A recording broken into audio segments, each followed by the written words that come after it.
Yoshua Bengio is one of the computer scientists that is world-renowned for his work on artificial intelligence. And he is experiencing a profound sense of unease about the technology in which he helped create. In a candid interview with the BBC, Bengio expressed regret over the rapid and reckless development of AI. And he suggested that if he could have foreseen the pace of progress that we're experiencing today, he would have put a greater emphasis on safety. But it's not the first time that scientists go through these emotions. Think about Second World War and the atom bomb, right?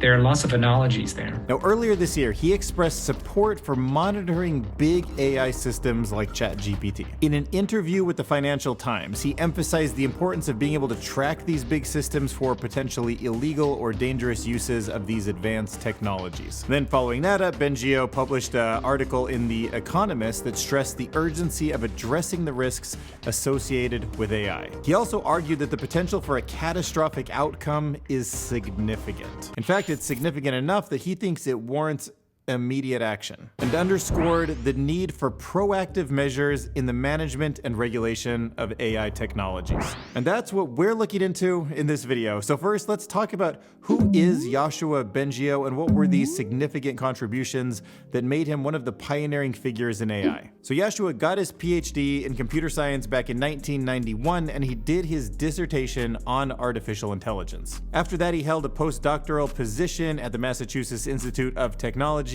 MIT, but that was before joining the Department of Computer Science and Operations Research at the University of Montreal, actually. Yeah, it turns out there's actually a couple really big names in Canada, and some of the big AI researchers are coming out of there, actually. Back to Yoshua. So go back to like the late 1990s, and Bengio, along with many other now famous AI researchers, started to lay the groundwork for deep learning a full 15 years before it really started to produce the kind of results that made it look like it might be something happening around the early 2000s. He published a key paper that was titled Learning Deep Architecture for AI, which became foundational in the deep learning field. And in it, he proposed that machine learning, which was already doing some really interesting things, like if you remember Watson that was playing Jeopardy, he kind of argued that like this is so powerful that if we use it in the right way, it might be a tool that will allow us to create artificial intelligence. So we started kind of pioneering that idea of using machine learning to create these deep architectures. And this paper is what exposed a lot of people to that idea. I mean, it was a new method that he kind of like put together in this paper, but it was something that influenced a ton of people afterwards. This was published in 2009, and a lot of what's in it was actually pioneered in 2006, but he put it together in a way where it really just kind of caught on to the mainstream. And it's in this paper that for the first time we hear people talking about things like deep belief networks with examples and results to show just how good those systems were becoming. So by 2010, Bengio, along with some names that you probably would recognize in this space, like Geoffrey Hinton and Yann LeCun, made up the meat and potatoes of all the AI progress. And together, they kept pushing forward this idea of deep learning, and it started making breakthroughs everywhere. Speech recognition, image recognition, natural language processing, classification. It was just like boom, boom, boom, boom. What is going on? In fact, just a few years later, in 2013, Bengio co-authored this paper, Representation Learning, a Review and New Perspectives. So this was considered a significant work in the field, and it discusses the crucial role of data representation in the success of machine learning algorithms, and proposed various representations that can effectively uncover or obscure the underlying factors that were influencing data variation. So what he's getting at here is that there's actually these generic algorithms that can maybe learn everything instead of like super domain specific stuff. So he argues that like, although domain specific knowledge can aid in the design of these representations, the pursuit of generalized artificial intelligence is also driving the development of more advanced representation learning algorithms, which are based on genetic principles. So this is like, oh, if it's generic and it can learn anything, it's gonna learn everything.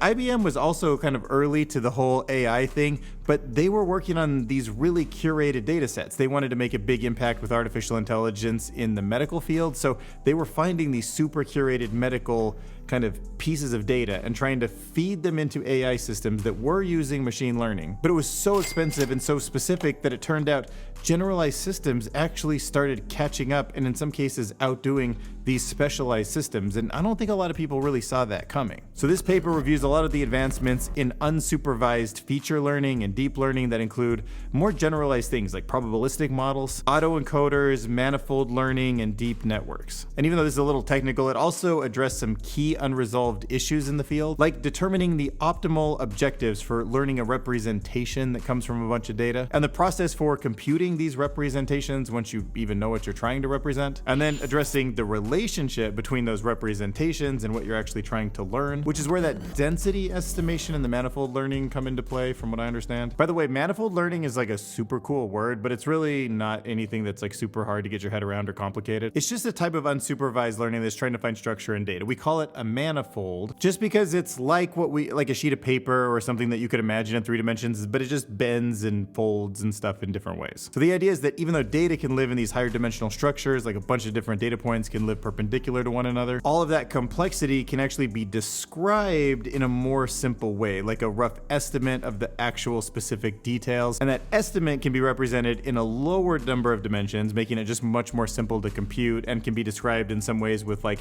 smooth curves and whatever. So that's what we call the manifold. But just so you know, by 2018, Bengio, along with those other names I threw at you like Hinton and LeCun, they were awarded the Turing Award for this work in deep learning. That's the Nobel Prize of mathematics. But now let's go back to how Yoshua Bengio is feeling about things today, and he's much more unsettled by where we're at and how things are progressing. Today, we see a very different Yoshua who is much more worried about the state of progress in AI. And even though he still remains really active in research, he's now focusing on addressing the ethical concerns around AI development. So in this article, he says, quote, "It might be military, it might be terrorists, it might be somebody very angry, psychotic, and so if it's easy to program these AI systems to ask them to do something very bad, this could be very dangerous. If they're smarter than us, then it's hard for us to stop these systems or prevent damage." So basically in the article, you can see how Professor Bengio is talking about how these are the kind of concerns that are taking a personal toll on him. And as AI has been his life's work, which has given him direction and a sense of identity, the future no longer felt clear to him personally. He goes on to say, quote,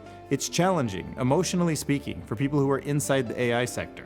You could say that I feel lost, but you have to keep going, you have to engage, you have to discuss, and encourage others to think along with you." I just think it's interesting that some of these AI pioneers are sort of changing. Oddly, I feel like Yann LeCun just doesn't seem to care, or he thinks like they just really isn't this existential risk or this like super bad actor issue, but everyone else is actually starting to really change. We've seen top scientists leave almost all of the major AI companies with sort of regret or wanting to like pivot their career to do something preventative before this gets out of hand. So Bengio's comments, they're not isolated, and they come in the wake of what you might already know, but the famous open letter that was signed by prominent industry leaders, including another AI pioneer, Geoffrey Hinton, which is warning the world of AI's potential risk, including the threat of extinction. The idea behind these was to annihilate as many humans as possible as quick as possible. You gotta think, no matter how small that is,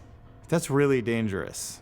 I mean, nuclear weapons maybe could get us extinct, but probably there would be some survivors, no matter how it reasonably played out. But AI actually has some risk that that's it. Like, none of the 7.5 billion people alive today may. Where does the burden of creation fall when we create something like AI? See, the burden of creation in artificial intelligence is just so unimaginably big. I mean, even building like a nuclear weapon or something, it's not like something that's intelligent and gonna go potentially create other things that are much more dangerous than nuclear weapons and also unimaginable good. You know, it's just so powerful, so big, that I struggle to think about anybody, a government, a big company, an individual person that could actually take that responsibility on and say like, I'll be responsible for all the things that this goes on and does. Because some of them are just unpunishable, I guess. So that idea about the burden of creation, it kind of encapsulates the diverse and substantial responsibilities that all AI creators, including the developers, the researchers, and the policymakers, for all future damage and risk should be aware that they could potentially unleash with the progress that they make. Like, for example, if you're a car company, you build a car, you want to make money, you want to sell it for a profit, but also you have to take on some of the burden of the people who get hurt. If there's defective things on your car, you have to do a recall. And because car companies have the burden of creation, that's why you see innovations like seatbelts and airbags and crash testing and all of that stuff. But in artificial intelligence, this burden of creation implies more like these ethical, nuanced, intelligent ways of understanding the system that we just don't have, even though it's got the capabilities that we want in it. So we build it and sell it and productize it and own it and patent it and all that stuff. But that has no guarantees for how it will be used for social equality or for fairness or anything that maybe that burden should be on the person creating it. I mean, to some degree, safety and responsibility seems like it's so paramount, and it will be productized in a way that maybe the companies that push this technology into things like healthcare or transportation might kind of own that. But I'm talking about something that's almost a layer after that, something that's a little bit bigger, a more higher level intelligence. I don't think any of us understand the wider social impact that AI is going to have in the long run. AI's effect on some things like employment or privacy, I could see that even being out of hand, and there's at least some ways I can imagine the government saying like, okay, here's how we'll offset the employment, or with privacy, here's how data should be shared with AI systems. But as the systems become increasingly autonomous, and we want them to have access to all this private data so that they can do decisions for us and fill out our calendars and help us like eat right and think right and do all that stuff, it's just gonna get out there. Does anyone seriously think that OpenAI or Google or Zuckerberg or anybody really has like a handle on this unimaginable power? And maybe Facebook thinks, okay, let's open source it, right? Like sometimes moving that burden of creation onto an open source community